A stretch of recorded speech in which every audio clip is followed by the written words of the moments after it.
সাল 1847 রানী রাসমণি দেবী মা অন্নপূর্ণার পুজোর মানসে কাশীতে তীর্থযাত্রার আয়োজন করেন। সেই জন্য তিনি 24টি নৌকায় আত্মীয় স্বজন, দাসদাসী ও রসদ নিয়ে রওনার জন্য প্রস্তুত হন। কিন্তু যাত্রার পূর্বরাতে রানী ঘুমের মধ্যে একটি স্বপ্ন পান। তিনি দেখেন তিনি একটি নদীর ধারে দাঁড়িয়ে আছেন। হঠাৎ তার সামনে মা কালী প্রকট হয়ে বলেন, তোর কাশী যাবার প্রয়োজন নেই, গঙ্গা তীরেই একটি নয়নাভিরাম মন্দিরে আমার মূর্তি প্রতিষ্ঠা করে পুজো কর।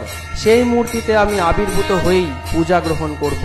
নাম হবে মা ভবতারিণী মন্দির। এই স্বপ্নের পর রানী অবিলম্বে গঙ্গা তীরে জমি ক্রয় করেন এবং মন্দিরের নির্মাণ কাজ শুরু করেন। 1847 সালে এই বিরাট মন্দিরের নির্মাণ কাজ শুরু হয়, শেষ হয় 1855 সালে। নাম হয় দক্ষিণেশ্বর মন্দির। মন্দিরটি যে জায়গায় প্রতিষ্ঠিত হয়েছে সেই জায়গাটির পূর্ব নাম ছিল সাহেবান বাগিচা। এর একটি অংশ ছিল কচ্ছপাকার মুসলমান গোরস্থান। তাই তন্ত্রমতে স্থানটি শক্তি উপাসনার জন্য উপযুক্ত বলে বিবেচিত হয়।